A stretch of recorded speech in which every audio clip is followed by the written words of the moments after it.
A severed head can remain conscious for up to 30 seconds after decapitation, the brain still processing the horror of what has just occurred.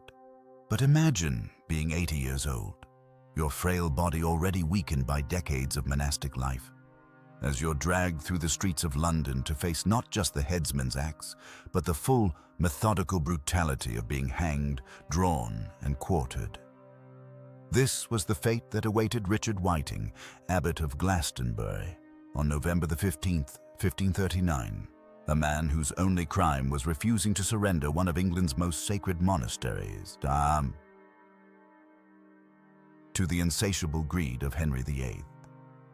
The crowd that gathered at Glastonbury Tor that cold November morning came to witness something unprecedented in its cruelty. Here was no scheming courtier or treacherous noble meeting their end, but an elderly monk who had devoted his entire life to prayer, scholarship, and the ancient traditions of English Christianity. Whiting had ruled Glastonbury Abbey for 15 years, presiding over what was considered the holiest site in England, the legendary burial place of King Arthur, the spot where Joseph of Arimathea supposedly brought the Holy Grail. Now, this same man would be executed on the very hill that overlooked his life's work, his monastery already stripped bare by the king's commissioners. What makes Whiting's execution particularly chilling is not just the brutality of the method, but the calculated nature of Henry's revenge. The king didn't simply want the abbey's vast wealth, estimated at over £3,000 annually, making it the second richest monastery in England. He wanted to send a message so terrifying that no other religious house would dare resist his authority. The standard punishment for high treason, being hanged until nearly dead, then disemboweled while still conscious, and finally beheaded and quartered, would normally be reserved for the most dangerous enemies of the crown.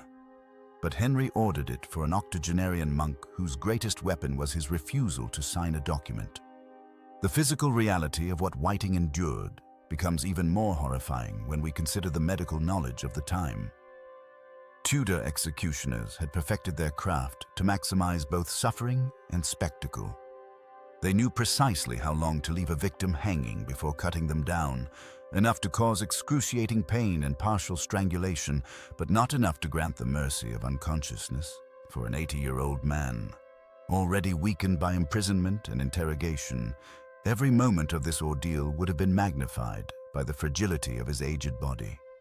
Yet the true horror of Richard Whiting's fate lies not in the physical torment he endured, but in what his execution represented. A systematic campaign to erase 1,000 years of English religious tradition through sheer terror. Henry VIII had discovered that the threat of an agonizing death was more effective than any theological argument in convincing monks and abbots to surrender their ancient institutions. Whiting's execution wasn't just about Glastonbury. It was about demonstrating that in Henry's England, not even the most venerable religious figure would be spared if they stood in the way of royal supremacy. This is the story of how a king's personal obsessions transformed into a reign of terror that would reshape England forever, and how one elderly monk's final act of defiance became both a symbol of religious resistance and a warning of the price of opposing absolute power. In Tudor England, neither age nor sanctity offered protection from a monarch who had learned that the most effective way to govern was through fear. England, 1534. The nation trembles as 2,000 years of religious tradition are torn apart in a matter of months. Monasteries that have stood since the Dark Ages find their gates sealed, their treasures confiscated, their inhabitants scattered like leaves in a storm. Monks who have devoted their entire lives to prayer and scholarship are suddenly branded as traitors to the crown. This is not mere political maneuvering.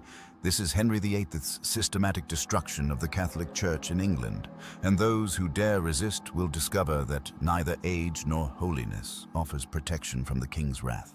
The break began with Henry's desperate need for a male heir and the Pope's refusal to annul his marriage to Catherine of Aragon. But what started as a marital dispute quickly transformed into something far more sinister, a complete reformation of English religious life that would claim thousands of lives. The Act of Supremacy in 1534 declared Henry, not the Pope, as the supreme head of the Church of England. Every cleric, every monk, every religious figure in the kingdom was now required to swear an oath acknowledging this new reality. Refuse and face charges of high treason, a crime punishable by the most brutal death the English legal system could devise. For centuries, England's monasteries had operated as independent centers of learning, healing, and worship. They controlled vast lands, accumulated enormous wealth, and maintained allegiances that stretched beyond England's borders to Rome itself. These ancient institutions represented everything Henry's new order sought to eliminate: divided loyalty, papal authority, and resistance to royal supremacy. The king's minister, Thomas Cromwell, methodically orchestrated their destruction, beginning with smaller houses before moving to the great monastery that had shaped English spiritual life for generations. The human cost was staggering. Monks found themselves torn between oaths they had taken before God and the immediate threat of execution. Many submitted, signing the required documents and watching their life's work dissolve. But others could not, would not betray what they saw as their sacred duty to the universal church. These resistors faced a campaign of intimidation designed to break not just their bodies, but their very souls. Cromwell's agents spread throughout the kingdom like a plague, demanding submission and promising death to those who refused. What made Henry's persecution particularly cruel was its calculated psychological warfare. The king did not simply execute those who opposed him, he systematically destroyed their reputations first. Monks were accused of corruption, sexual impropriety, and treachery against the crown. Their libraries were burned, their art destroyed, their communities scattered. By the time they faced the scaffold, many had already watched everything they held sacred reduced to ashes. The monasteries had provided England's poor with food, medicine, and education for centuries. Their destruction left thousands destitute, while enriching Henry's supporters with confiscated lands and treasures. Yet the king presented this devastation as religious purification, claiming to liberate England from papal corruption and foreign influence. Royal proclamations painted resistance as not just treason, but as attacks on English sovereignty itself. By 1537, the machinery of religious terror was fully operational. Commissioners traveled from monastery to monastery, demanding oaths and threatening consequences. The message was clear: submit completely or face the full force of royal justice.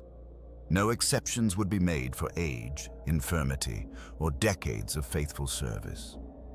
In this climate of fear and paranoia, even the slightest hesitation could be interpreted as defiance worthy of death. This was the England that would soon witness the execution of an 80-year-old monk whose only crime was remaining faithful to beliefs that had been legal, indeed required, just years before. His fate would demonstrate that Henry VIII's Reformation demanded not just political submission, but the complete destruction of anyone who dared remember what England had once been.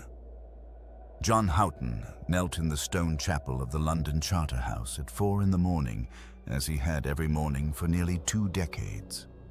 His weathered hands, marked by years of manual labor and devotion, pressed together in prayer while November frost crept across the windows. At 55 years old, Hton had spent more than half his life within these walls, rising to become prior of one of England's most respected monasteries.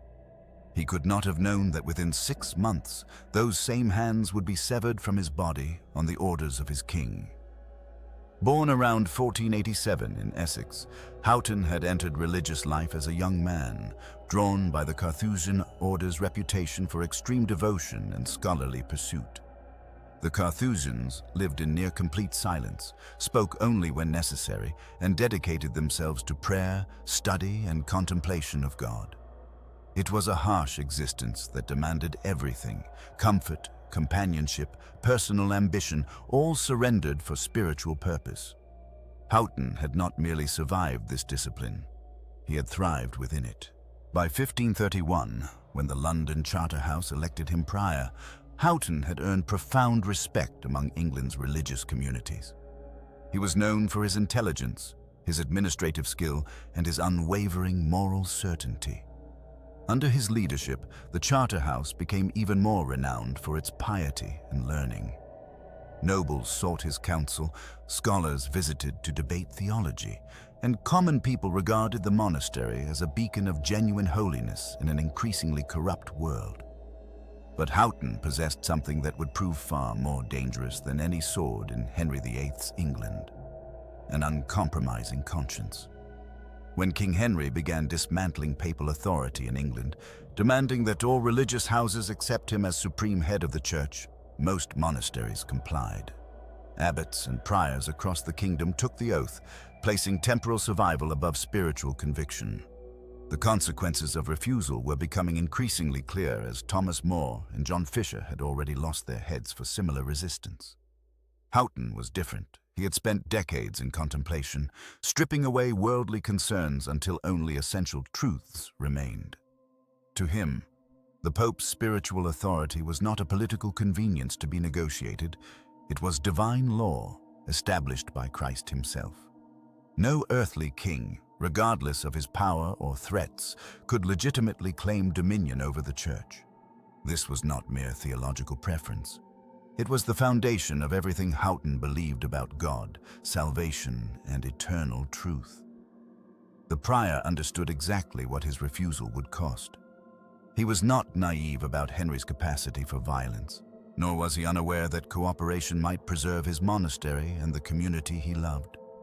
Contemporary accounts suggest he spent long nights in prayer, wrestling with the terrible choice between temporal safety and spiritual integrity. Other religious leaders had rationalized compliance. Surely God would understand the pragmatic choice to preserve monasteries that served the poor and maintained learning.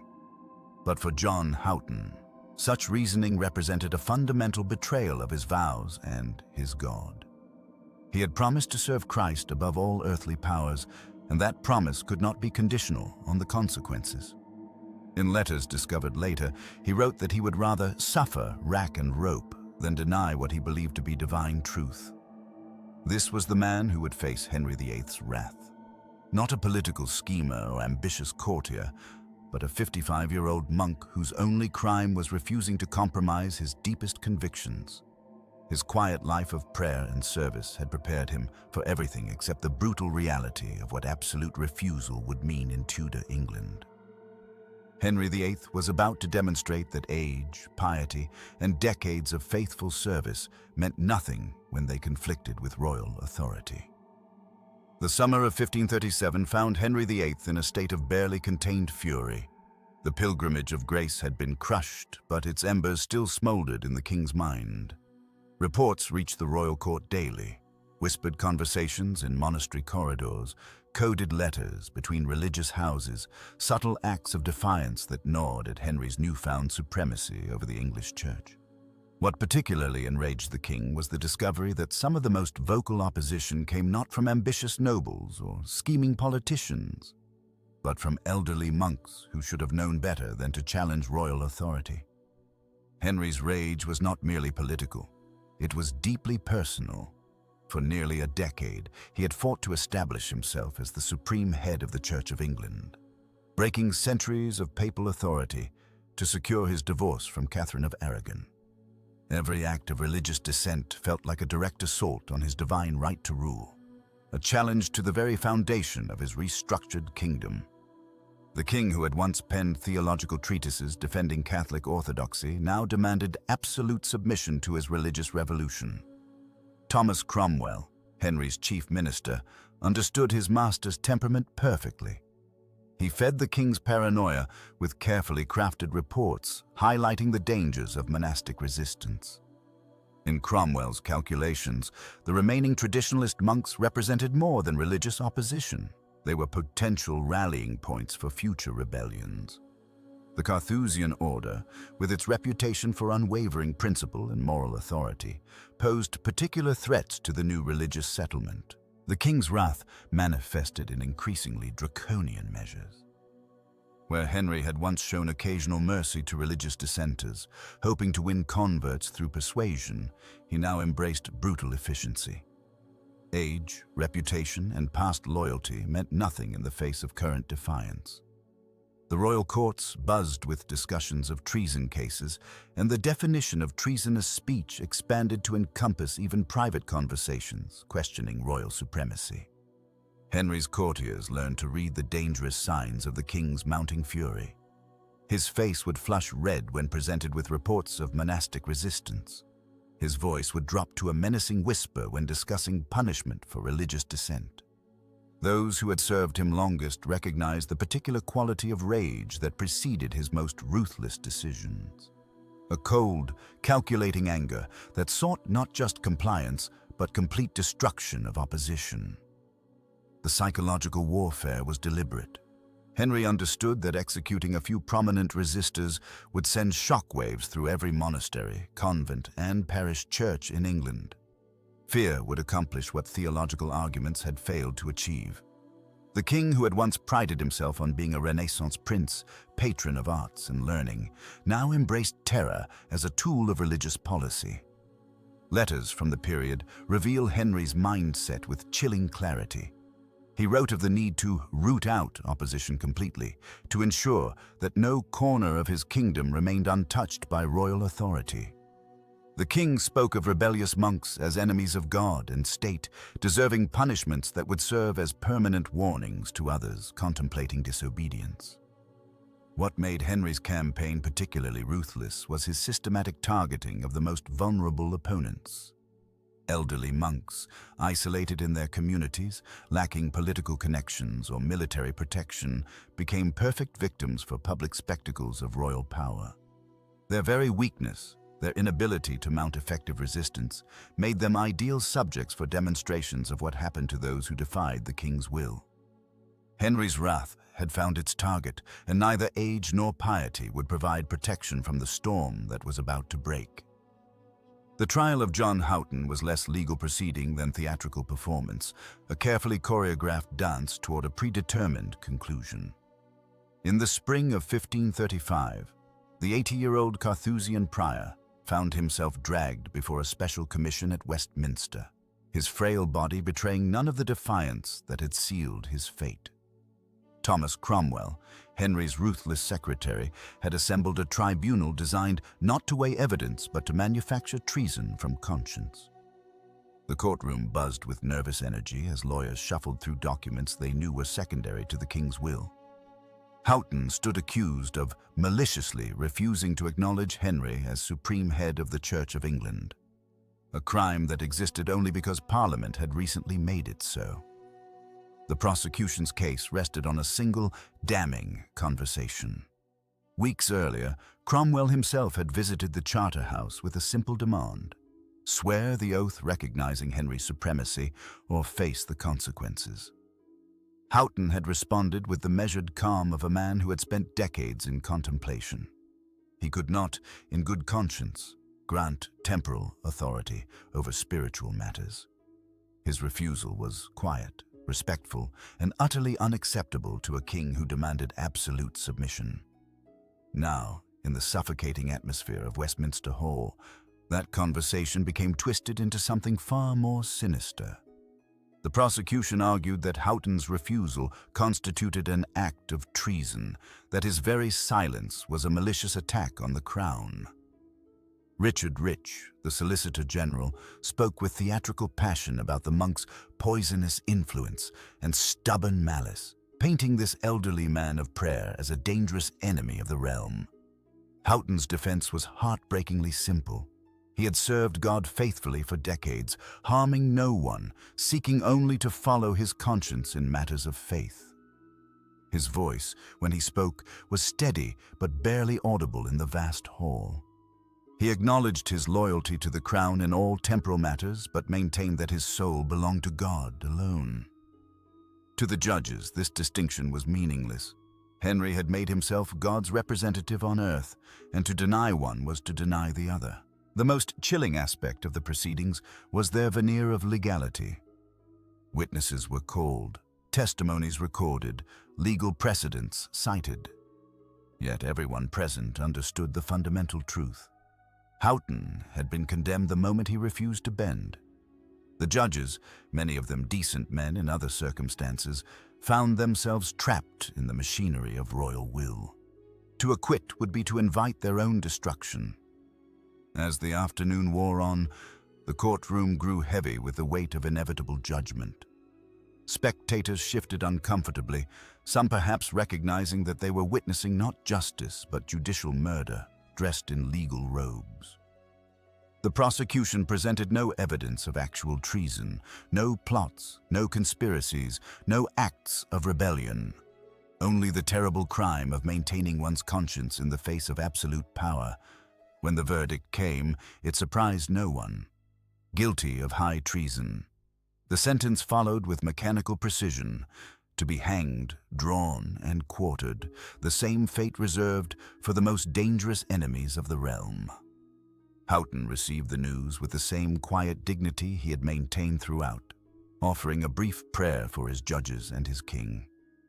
The trial revealed the hollowness at the heart of Henry's revolution. In transforming dissent into treason, the king had created a legal framework where conscience itself became a capital crime. An 80-year-old monk's gentle refusal had become, in the twisted logic of Tudor justice, an act of war. At 75 years old, Richard Whiting's body would struggle to survive the first moments of hanging. Medieval medical understanding was crude, but executioners knew their craft with chilling precision. They understood exactly how long to let a man dangle before cutting him down, ensuring he remained conscious for what followed. On the morning of November 15th, 1539, on Glastonbury Tor, the ancient hill where his monastery had stood for centuries, Whiting was dragged to the makeshift gallows as crowds gathered below. The ritual began with calculated brutality. The rope was positioned to compress his windpipe slowly, cutting off air but not snapping his neck, a mercy reserved for nobility. Witnesses reported that as the ladder was kicked away, Whiting's lips moved in what appeared to be prayer, his weathered hands bound behind his back. The executioner allowed him to hang until his face turned purple and his struggles weakened, then cut the rope. The old man collapsed to the wooden platform, gasping and semi-conscious, his aged frame trembling uncontrollably. What followed was a grotesque theater of state power. While Whiting lay barely breathing, the executioner drew his knife, a blade kept sharp specifically for disemboweling. The crowd pressed closer as the monk's robes were torn away, exposing the frail body of a man who had spent decades in contemplation and prayer. According to the judicial sentence, he was to be drawn, his abdomen sliced open and his entrails removed while he still lived. Medieval chronicles describe how victims would often regain consciousness during this phase, their body's shock response keeping them aware of their own mutilation. The executioner worked with practiced efficiency, making the initial cut across Whiting's stomach. Eyewitnesses recorded that the old monk's eyes fluttered open, his mouth forming words no one could hear above the crowd's noise. His intestines were pulled out and burned in a brazier brought specifically for this purpose, the acrid smoke mixing with the November air.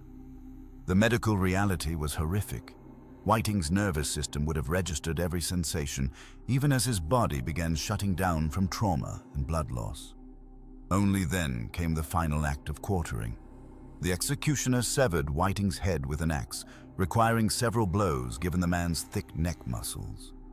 The crowd cheered as the head was lifted high, blood still dripping from the stump.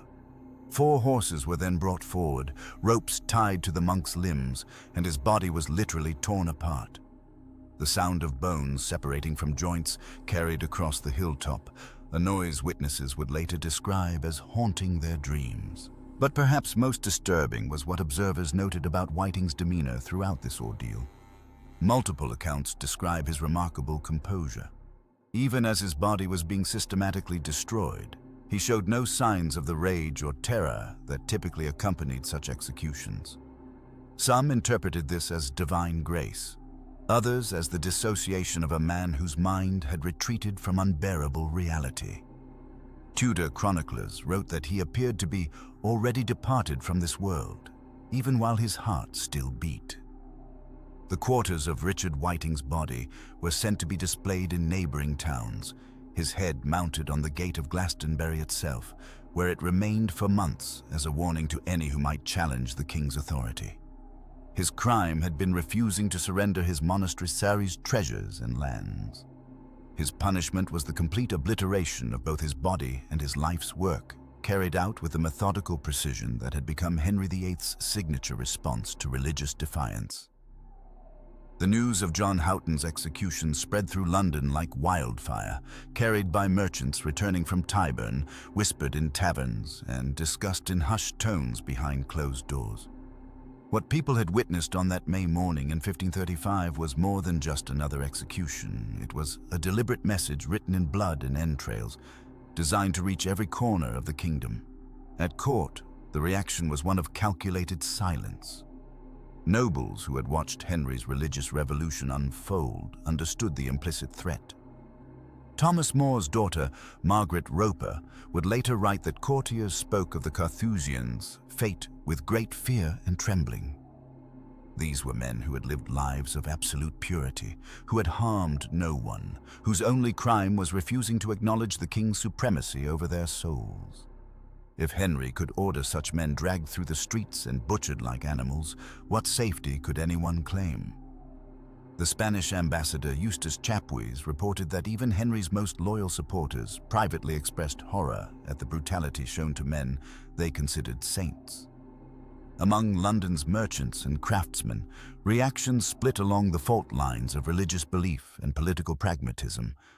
Those who supported Henry's break from Rome saw the executions as necessary, if distasteful. The monks had defied the king's law, they reasoned, and no man, regardless of age or piety, could stand above royal authority. But this cold logic struggled against the visceral reality of what had occurred. Even supporters found themselves disturbed by the image of an 80-year-old holy man being disemboweled while still breathing. The common people, particularly in London's poorer districts, reacted with a mixture of shock and secret sympathy. Many still held deep reverence for the old religious ways, and the Carthusians had been known for their charity and prayers. Chapuis noted that people gathered pieces of clothing and even earth stained with the monks' blood, treating them as sacred relics. This underground veneration terrified Henry's government, which quickly moved to suppress any signs of martyrdom. Officials posted warnings against collecting superstitious tokens and arrested several individuals found with blood-stained cloth from Tyburn. Perhaps most telling was the reaction among England's remaining monastic communities. Thomas Cromwell's agents reported a wave of submissions following the Carthusians' executions. Abbots and priors who had previously resisted the oath of supremacy suddenly discovered their willingness to comply. The abbot of Fountains Abbey, writing to Cromwell, explicitly cited the terrible end of the Carthusians as influencing his decision to submit. The executions had achieved their intended psychological effect. Terror had succeeded where persuasion had failed. Yet beneath this surface compliance, resentment festered. Private letters intercepted by government spies revealed the executions had created a deep well of disgust toward the king's methods. Even some Protestant reformers expressed unease. Hugh Latimer, later to become a Protestant martyr himself, privately questioned whether such brutality served God's cause or merely satisfied royal vengeance. The international reaction proved equally damaging to Henry's reputation. European courts, already scandalized by Henry's treatment of Catherine of Aragon and Thomas More, saw the Carthusians' executions as confirmation of English barbarism. The Pope used the deaths as propaganda, declaring the monks martyrs and portraying Henry as a bloodthirsty tyrant who butchered holy men to satisfy his lusts. In the end, the public reaction to Houghton's execution revealed a kingdom held together more by fear than conviction. Henry had demonstrated that no one's conscience, no one's age, no one's piety could protect them from his wrath. But in breaking the bodies of these monks, he had also broken something deeper, the belief that kings ruled by divine grace rather than savage intimidation. The blood-soaked streets of Tyburn had barely dried when word of the old monk's execution began to ripple across Europe like a stone thrown into still water. What Henry VIII intended as a final decisive blow against Catholic resistance instead became something far more dangerous, a martyrdom that would haunt his reign and ignite the very fires of defiance he sought to extinguish. Within weeks, secret printing presses across the Low Countries were producing pamphlets describing the monk's death. These weren't mere political tracts, but visceral accounts that painted Henry as a monster who tortured defenseless elderly clergy. The image of an 80-year-old man being dragged through the streets, his aged body subjected to medieval brutality, proved more powerful than any theological argument. Catholic Europe recoiled in horror, and even some of Henry's own subjects began to question whether their king had crossed a line from which there could be no return. The execution's timing proved catastrophic for Henry's international standing. Just as he desperately needed European allies to legitimize his break from Rome, he had instead provided the Pope with the perfect propaganda tool. Papal bulls now described Henry not merely as a schismatic, but as a bloodthirsty tyrant who murdered holy men. The monk's death became a rallying cry for Catholic resistance, transforming what might have been a forgotten act of defiance into a symbol of religious persecution that would endure for generations. Perhaps most damaging was how the execution exposed the fundamental brutality underlying Henry's religious revolution. The king had presented his break from Rome as a matter of conscience and royal prerogative, but the sight of an octogenarian monk being butchered for his beliefs revealed the violent coercion at the heart of the new order. Even Protestant reformers, who should have been Henry's natural allies, privately expressed disgust at the methods employed against such an obviously harmless old man. The psychological impact on Henry's own court was immediate and lasting. Courtiers who had previously competed to demonstrate their loyalty to the new religious settlement now found themselves calculating the potential cost of absolute obedience. The message was unmistakable. Age, piety, and decades of faithful service offered no protection from the scaffold if one crossed the king. This climate of terror may have ensured compliance, but it also bred the kind of resentment that would eventually contribute to the instability plaguing Henry's later years. More subtly, the monk's death marked a turning point in how the English people viewed their monarch. Henry had always been ruthless, but his victims had typically been powerful figures like Thomas More or Anne Boleyn, people whose falls could be attributed to political miscalculation or dangerous ambition. The execution of a defenseless elderly monk suggested a king whose rage had become indiscriminate, whose power had grown so absolute that it had corrupted his judgment entirely. The reverberations extended far beyond Henry's lifetime. When his daughter Mary took the throne and attempted to restore Catholicism, propagandists would invoke the memory of martyred monks like this one to justify their own brutal persecution of Protestants. The cycle of religious violence that would plague England for generations can be traced, in part, to moments like this, when political expedience transformed theological disagreement into blood-soaked spectacle. In death, the old monk achieved what he could never have accomplished in life. He became a permanent stain on Henry VIII's legacy, a reminder that even kings must answer for the innocent blood on their hands.